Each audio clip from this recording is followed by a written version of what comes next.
Magazine. I'm your host, Doc Rodden, and this is Gruesome Magazine, where we review the latest in streaming and video on-demand horror movies. Don't get me started. Each week, my co-hosts, Jeff Mohr, Crystal Cleveland, Christopher G. Mohr, and I will take a look at various spooky, scary, and gory genre offerings. Tonight, we're reviewing GATLOPP, Hell of a Game. Dun, dun, dun. Yes, I'm good. This is going to be fun. All right, let me introduce the crew. Starting off with my co-host, Jeff Mohr. Jeff, how you doing, sir? My hair got lopped off. GATLOPP. Oh, wah, wah, wah. It was a good try. It was a good try. I get it. I was going to say something else, but Whoa, back up. Waka waka. Right, okay. Also joining us this week is Crystal Cleveland, the Living Dead Girl. How you doing, Crystal? I'm good.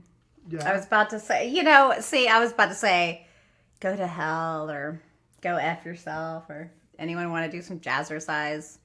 But I don't think anyone here wants to jazzercise. see, I wouldn't mind saying you jazzercise. pride. I love that stuff. I was like, this would be so easy. Come on, guys. Like, like, All right. come on. I'm not saying a word. Also joining us is award-winning filmmaker Christopher G. Mohr. How you doing, sir? I'm doing good. Anybody for a game of a Screw-Manji? Yeah, that's a better name. Oh my God, I like that. All right, very good, sir. And the magic quarter goes to. Yeah. All right, what we're going to do tonight is we are going to review GATLOPP. We're going to start off giving our first impressions. That will be spoiler-free.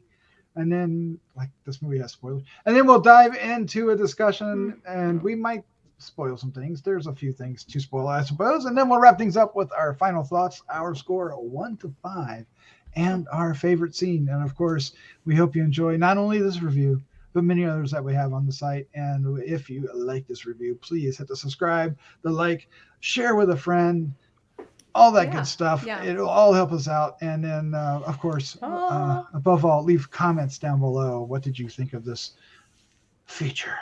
And what did you think of our opinions of this feature? All right, let's look at the card, shall we? GATLOPP, Hell of a Game, coming from XYZ Films. Available on demand and digital June 16th, 2022. Directed by Alberto Belli. Written by Jim Mahoney. The cast includes Jim Mahoney, Emmy Raver-Lampman, John Bass, oh my gosh, I'm so sorry, Serranos J. Jackson, and Shelley Henning. The synopsis is: a group of old friends reunites for a nostalgic evening of fun and games after a decade apart. After one too many, they decide to play a drinking game, but it's quickly revealed that this game comes with supernatural stakes. Mischief leads to mayhem, and the group realizes if they can't come together to win the game by sunrise, they will be forced to play for eternity in hell. Sure. Dun, dun, dun. That's not only the plot, that's the entire movie. The entire movie. And everything else is dressing. All right, let's get into our review. Starting off with our first impressions. Crystal, you are up first. Okay, good. Yeah. What is your first impression of GATLOPP? So, this is an interesting one. Christopher's Screw-Manji isn't far off. I mean, it's basically a jacked up version of Jumanji. Actually, I don't even know if it's more jacked up. It's just more adult. Jumanji had some consequences as well. But when it first started off, I was like, woof, because the acting was subpar. For the quality of the film is pretty nice. Like, they have this one shot that it was like the slowest dolly zoom that I have ever seen. It was so slow. And I was like, that's nice. Especially because one character, who I won't mention, but you'll find out quickly, is going through a divorce. And then he's talking about, his life and how horrible it's going to be for these people, blah, blah, blah, blah, blah. So a lot of the shots I actually enjoyed and I actually liked. The characters were fun and cute some of them, and then some of them were they're a little cliche. It's definitely a more lighthearted movie. It's not scary, like at all. Yeah. I could still call it a horror movie. I can go with that. I can get behind that a little. I mean, it's got its moments, I suppose. It just doesn't really have much of a message, and it's not that entertaining, but it was okay. It was okay. I didn't love it for sure, but I didn't hate it either. I was like, oh, okay. Oh, that's kind of cute. That's kind of funny. Everything is just kinda. So it's a kinda movie. It's a kinda movie. Yeah, it's kind of, like you know. I mean, I've seen so much worse. So this is, you know, if I had to choose between this or some of the movies we've watched, I'd probably pick this one. Ooh, ow, ooh, okay. Christopher G. Mohr, sir, what was your first impression of GATLOPP? Yeah, I think when the film started, I was like, oof, I'm not sure where this is going, because it felt like it felt very forced, you know. I mean, and I feel like it's definitely very quirky, but also there's some really fun.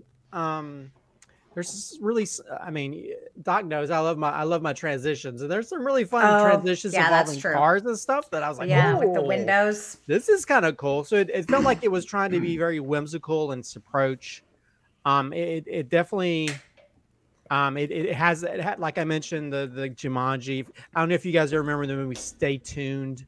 It feels a little bit like that as well. Just look at these people get trapped into sort of like this weird game, but also the game is sort of a way for them to be honest, and I feel like there is a message to it, Crystal. It's more about like being honest about things, and communication is very important.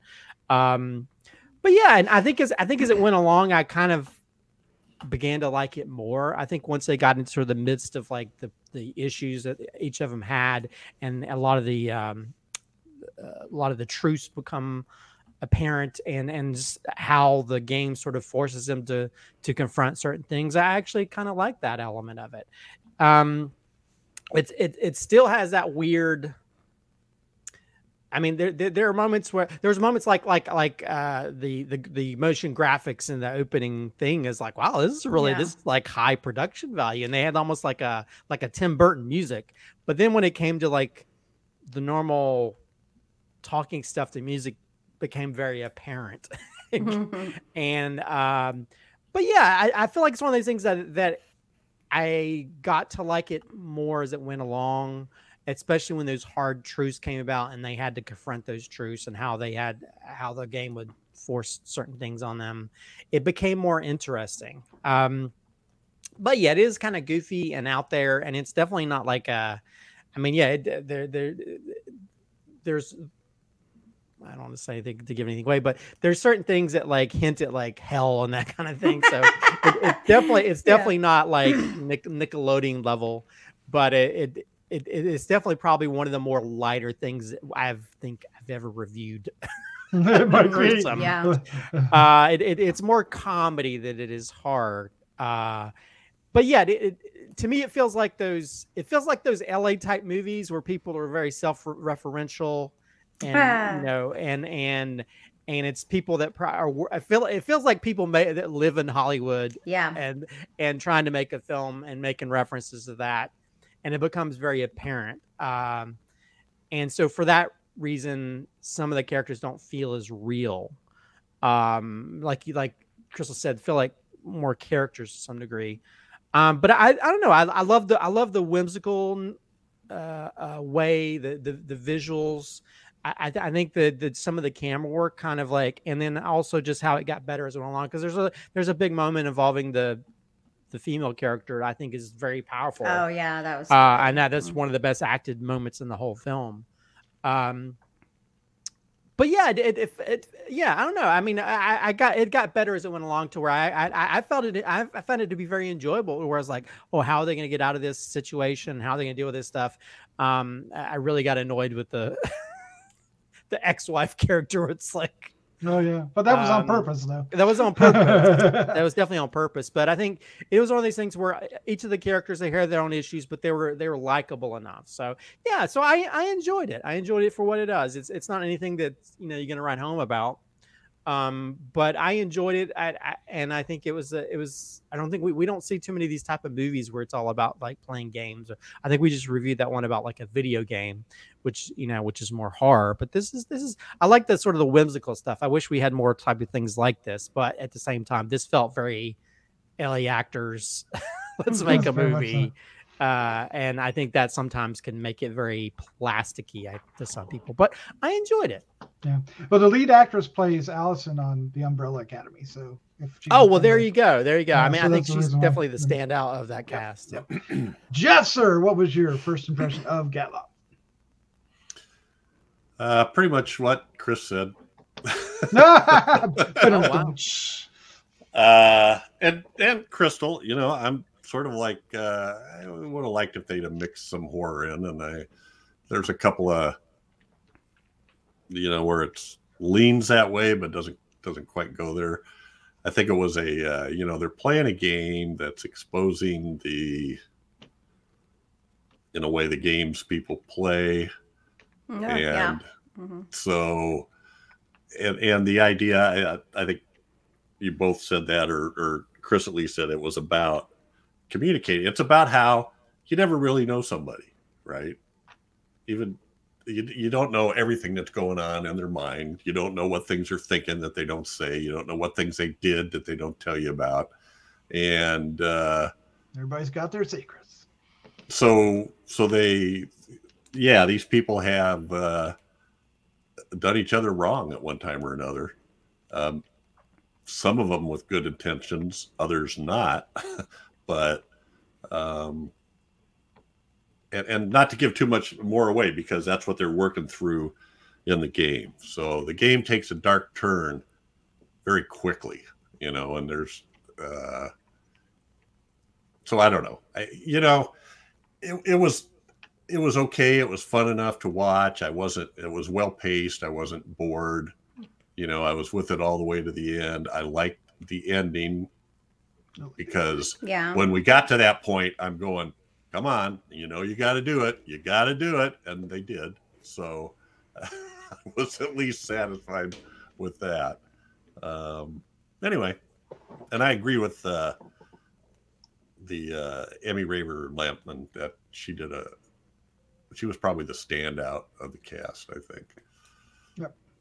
Yeah, definitely. I think I'm with you guys as well. I found myself, a little taken back by, it's very whimsical. It's definitely comedy before the horror. It's very lighthearted. It's self-referential. It also, to the point that it actually calls itself out with saying that it's more like a Twilight Zone or even Outer Limits. And that's absolutely correct.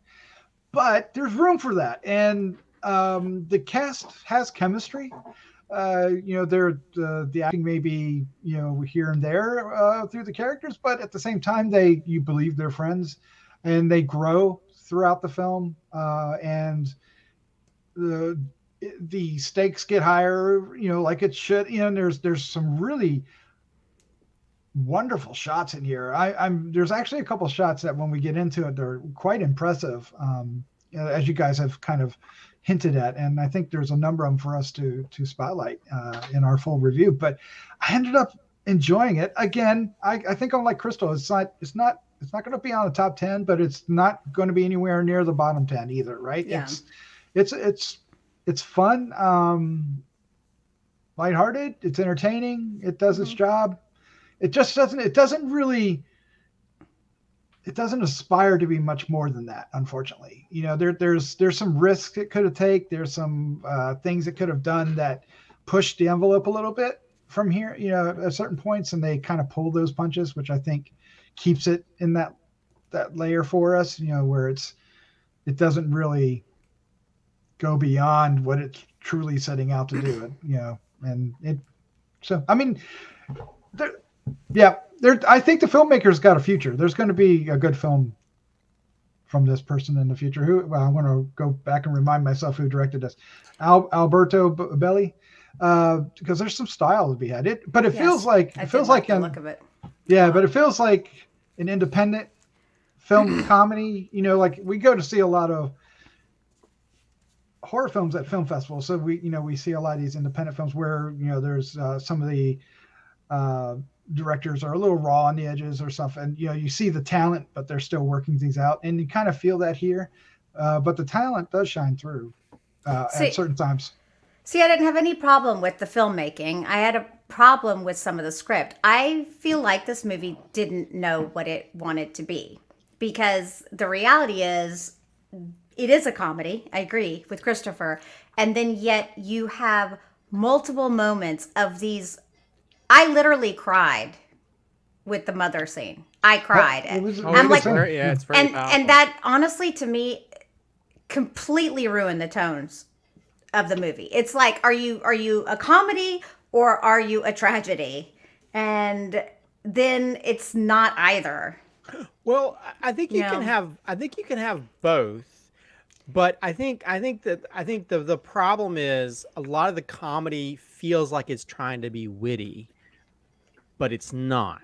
You know what I mean? The dialogue, especially the dialogue. The dialogue. Because at the very opening, I was like, ugh. Because when he's like, I mean, there's a scene where he's like telling these people about why you shouldn't move to LA, and it just felt like this feels like lines that were written as opposed to something that is embodied by a character. Which are lines that the actor actually wrote, because he's also the writer. So yeah, he's also the writer, and he's written some other things that sort of fall in that same wheelhouse to some degree. And actually, the director directed an episode of Ultraviolet and Black Scorpion, which is on Disney Plus. Oh, cool. But yeah, and I think. And I guess the whole thing where we're getting to know these characters, the introduction just felt so forced and kind of fake, that once we get into the midst of it and we start getting to know who these characters are, and we don't have to worry about this whole stuff, it got better. It did. I agree. So I think you can have balance. I think you can have seriousness, but I think the problem is the comedy wasn't as strong, and so that the imbalance is what makes it even more. Kind of breaks it to some degree, but yeah, I don't know. I mean, there's, I could see what they're trying to go for, but I think part of it just had to do with just some of the actors not being as strong as others, and also just the dialogue is kind of wacky. I mean, also it takes place in pretty much one location inside a house. So it almost felt like we have a budget. Let's shoot most of it in the house. I think if it'd been like Jumanji or something where you take it into these other realms, or like if we actually saw them go to hell instead of just disappearing, they probably didn't have the budget for that. I think that would have been much more interesting. I think if there's the ability to this felt like an Amazing Stories episode. It didn't feel like a movie. It had like this gimmick and this idea. But I think I wish they'd gone a little bit more, because I think when you're having to base it so much on these characters as opposed to these other things, it would have been kind of more fun. But I still enjoyed it, and I think again, once it got into the midst of it, it got better. But some of that stuff in the very beginning just felt like written dialogue for people who don't know how to live life or something. Well, none of it felt like authentic. Like there's no way that there's no way that guy would have sat there with the people buying his house and would have gone on that whole tirade. And if he did, he belongs in an institution. Like, that's just ridiculous. But I mean, I will say that there were but it wasn't even funny. We're already in Spoilerville, but there are some fun moments, because there's like I love the jazzercise. Like when you think the guy's going to buy drugs and he's just going to buy furniture. Oh yeah. I mean, things like that. Or I think one of the things that made me laugh is there's a part where that you meet like the real estate agent, and you see her picture, and when it goes past the thing, she's making the same pose as the picture. Yeah, things like that are very funny and made me laugh. So it wasn't one of those things to where the comedy didn't work. It's just again, the dialogue just felt like written dialogue. And when you want to watch a comedy, you can still say wacky stuff, but it needs to feel embodied by the character. And this just felt like I'm being witty. I'm going to write all these things about living in LA, and it just didn't feel real enough for me. No, I mean, there's times when the dialogue gets markedly improved. There, like the scene that we mentioned with our lead actress, and we were watching the screen, and everything that leads up to it and during, and she's amazing. I actually, to be honest, I love the ex-wife too. She's on Teen Wolf. Well, yes. And, oh, is she? Well, her scene with I love her. The lead, and there's some really great split screen shots where they're both kind of doing the same action but not in the same way, and the juxtaposition between the two I really enjoyed, and the conversation between them at that point, I thought that whole scene felt authentic and real. So there's points where they really nail it. Well, and I think the main thing is it didn't come about making references to things. It became more about the characters, and that's when it hit its stride. I mean, and I think I love the bit of them switching voices too. I thought that worked really well. Them having to that was bold. That was bold. It was very bold because if you didn't have actors that could pull that off, it wouldn't work. But stuff like that worked for me, and yeah, I mean, so sometimes the things with the little Polaroids I know got old after a while, but I mean, but I don't know. I think, but at the same time, getting back to some of the camera work, to be in such a very concise environment and to be able to move the camera and do these cool camera movements or camera shots really worked for what they were doing. So they really maximized the space to create more other than people like that have all the money in the world and do all these different locations. They even get away with the Scooby-Doo moment where they go out the door and come out, they go in the other one. Or go out. Which is great. I love that. Even the color changed. You notice that? The color, the lighting changed. Well, the use of light too, because there's a part where the green lights impinging on their environment stuff, and that's a very simplistic thing. Burn his fingers, and he had you don't really need a lot to that. But I mean, I don't know. I think they definitely. I think the filmmaking sort of made up for issues you might have with like the dialogue. Yeah. So good cinematographer. Yeah, and at times it did have some laughs, like the lady in the shower, that whole bit with them trying to figure her out. Claire. Yeah, her name was Claire. Yeah. But all that meant and everything, it was just hilarious. Well, I will say the Star Wars bit. The Star Wars bit. The Braveheart bit made me laugh the most. Because I was like, what is the Braveheart bit? And then when they did it, I laughed out loud. I was like, that sounds like something somebody would do. Yeah. I liked how they tied all those flashbacks together. Because we get to see like little bits here, little bits there. And then later on, we get to see them almost chronologically at that time, right? And I found that fascinating. I thought that was really a good touch, which led up to the Braveheart moment at the end. Sometimes that doesn't work if you have to rely on flashbacks a lot to sort of spell out what's happening. But I think it worked well for how their story played out, because it just came about like telling the truth about certain situations, and sometimes you only see a little bit of like the truth, and you reveal the whole thing. It's like, oh, so this actually happened. So I think the way that played out really worked. So I think the editing and filmmaking sort of like helped the story along, especially when you get into the midst of the gameplay. Yeah. I think Jeff, you're quiet. You are quiet, sir. It's yes. It was there. I watched it. And did you watch? There's nothing particularly wrong with it. I enjoyed the game concept, and I agree with the idea of the two switching places, the male and the female, because that added some context that made a difference as they went on. Like, who's going to go with this guy? Well, it can't be you because you look like him and you sound like him, so it's got to be, So,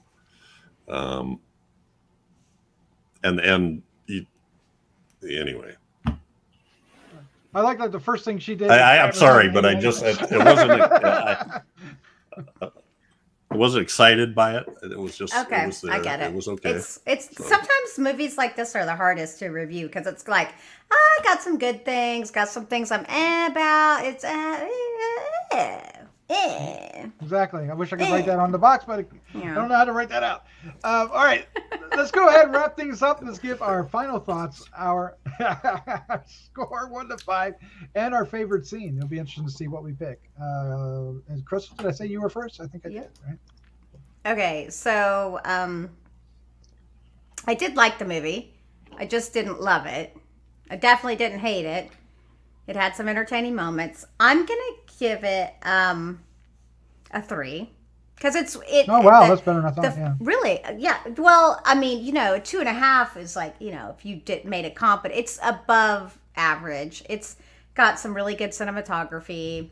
At points, it really did have its moments. I think a lot of you horror movie lovers out there are not going to love it as a horror movie, but you may just find it entertaining. But if you're looking for a horror movie, you should probably move on down the road because this isn't the one for you. Obviously, I have to take the jazzercise scene. Oh, nice! Because it's my favorite. And when they came out in the outfits and her with her hair, she looks fabulous with that hair too. I don't know. I just thought it was really cute. They paid a lot of attention to detail. They had a lot of cool neon there. It wasn't the best jazzercise routine, but it worked for me. Well, it's kind of the point, though, right? Yeah. She's like, how many jazzercise videos have you seen? I mean, hasn't everyone? Come on. Nice. Christopher, your final thoughts, your score and favorite scene. Yeah, I enjoyed it. I mean, like I mentioned, it's got elements of a lot of different, these sort of like, comedy situations, or, I mentioned Stay Tuned. It kind of reminds me of that, where these people get in these weird situations and they have to get out of it, or it also feels, like almost like an episode of Fantasy Island where they have to be forced to go into this thing and they find out the truth about things. And I think that as the movie goes along, it gets better. And I think the filmmaking is great. It's very whimsical. It has elements of other filmmakers. It kind of reminds me a little bit of Savage Steve Holland a little bit, and reminds me a little bit of Edgar Wright. So just in how the sort of the wacky comedy elements of it, and using the camera work in such a restrained environment, I think works well to sort of to tell the story. So yeah, it's not groundbreaking, and I think and some actors are stronger than others, and the dialogue isn't the best, but it does get to some really interesting moments. It does have its funny moments, and it definitely has a few dramatic moments as well. So but yeah, I and I'm also a sucker for a good transition too. Yeah. I was like those car things, because I've kind of done stuff like that in some of my films based on just stuff I've seen. And like when Sherlock used to come on, and Hannibal, they did a really great job with transition. So usually I'm a good sucker for visual stuff, so I'll give it a little bit higher, 3.25. It's not again, it's not groundbreaking, but I enjoyed it, and I wanted to see how it played out by the end. But I was kind of wanting more. I almost feel like, I mean, I'd love to direct a sequel to it just to go full horror. But I enjoyed it. Minus left you with a place to pick up. Minus the weird culty sex guy. Everybody was wearing white. Man, she's having a white party. What is going on here? Yeah, it was just weird. As for favorite scene, I guess I have to pick the weird, even though it's a comedy, I have to pick the big moment with the actress who played Sam, and when she has that big revelation involving her mom, because she just has this full breakdown, and it's like, and I was like, whoa. I was like, I was not expecting them to go full dramatic, but it added a whole lot more power to the situation they're in, and dealing with these certain issues. And so that was a really standout, to where it's like, this film does not deserve that performance, but at the same time, it makes the film better because it has that performance. So that's probably the standout scene for me. Yeah, it's definitely her big arc. So she had the biggest arc. For sure, even bigger than the lead. Yep. Jeff Mohr, sir, your final score, favorite scene? Well, I'm going to give this a 3 as well, to sort of compensate for my lack of excitement about it. I think it's more of a personal thing than a problem with the movie. I love it. Well, it's worth it. You know, it's worth watching. I didn't like go, well, wow, I just wasted that hour and a half. It's got an interesting concept. Again, I liked several of the questions because there was it was neat how they carried through that. However, the one thing I'll say, and I think part of what set me off was, this is going to be really strange because I'm going to call this my favorite scene as well. So I love it. My favorite scene is the intro scene where you have an older woman in an apartment and there's all kinds of noise and music and stuff coming, and she's complaining about it. Oh my God, I complain about this all the time. She calls the cops. And then she goes down, bangs on the door to tell them that she called the cops. And she gets in there, and the apartment is a shambles, but there's nobody there. All the sound quits right before she goes through the door. And I'm pretty sure if I'd have gone back and looked again, I didn't look that close. You guys tell me. But I'm pretty sure that credenza was in there. and wait, her animal was named Bill, or I think that's so funny. Well, and then her reaction when the police show up, I go, ma'am, what was it? Where's the disturbance you called in? She's looking around the room and she doesn't know what to say. So I thought that was a great opening scene, and it kind of got me intrigued. But for some reason, I was anticipating something even more outlandish and out there, and maybe a little more horror related farther down the road, further into the movie. So I think it was a great scene, but at least for me, I felt like I took it a different way than it was probably meant for, and was expecting something I didn't get, which may have tinged me a little bit, tinged my viewpoint. Yeah, I could see that. Actually, I share that in a lot of ways. And, because I was maybe, if not expecting, I was wanting something slightly a little bit more darker, even darker, right? Tinged, a little horror, something gruesome in the mix, because it felt like it could use it. It certainly isn't what they wanted to do. If you go in with what this film wants to do, it plays a lot better, I think. And giving that, we are Gruesome Magazine podcast, we do horror films, and this kind of fell into it was sold to us from marketing as a horror film with comedy. It kind of doesn't do that. But if you look at it as a comedy with the supernatural tinge, it's actually a better film in that respect. I didn't watch it that way. So my grade is going to reflect that. But at the same time, I share Jeff, what you're thinking. The time went by real fast. By the time they were playing the game, I was really into the characters, even though I found them insanely annoying until then. And their motivations were weird. Their dialogue was weird. Their interactions were strange, but they were out of context, right? Because we had no context. And I think the film brings the context in later for better or worse. And once that comes into play, and that's through the game, the better the film becomes, and the dialogue becomes, and the story becomes, and your interest becomes. So, and it sticks to landing too. It has a real fun ending. I like that. So I'm going to give it a 3. You actually, during this discussion, talked myself up from a 2.75 to a 3. So that's what I did. Yeah, I did. But it's because I started realizing the difference between the film that was made and the film I was wanting out of it, right? And we've run into that a number of times, and there's a number of filmmakers that have illustrated that back at us in their feedback. But right, Crystal, see, there's we won't bring up red balloons ever. Ooh, no, yeah, for real. So my favorite scene, I can't believe you guys didn't pick this. The whole go to hell scene. Oh my God, I thought that was.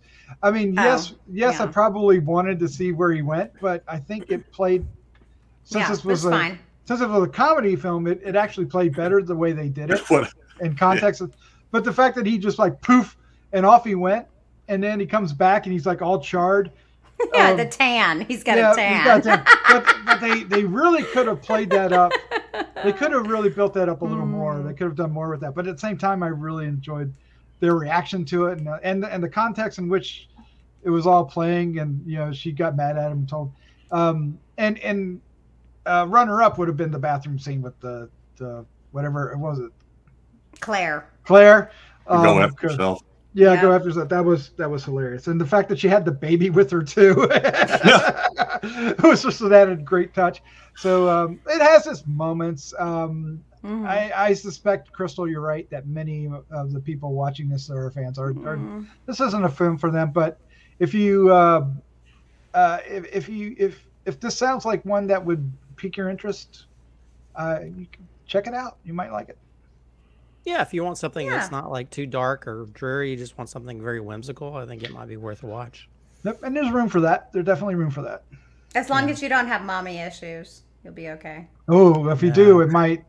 Well, it might actually. if it doesn't trigger you, it actually might become more relevant. Yeah, although I was wondering if they're going to pull a Jumanji and somebody from who played the game previously might show up or something. Oh, that would have been kind of like cool, if the old lady and the dog showed back up or something. I don't know. All right, well, there you go. That's our review for GATLOPP. Hell of a game out there. Hell of a game. Yeah, so check it out and let us know in the comments down below what you think. Christopher, Crystal, Jeff, thank you for joining me. This was a lot of fun.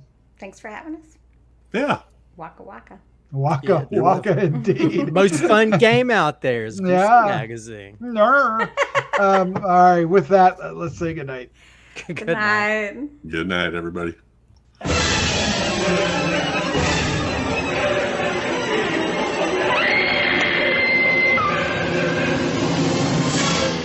Gruesome Magazine.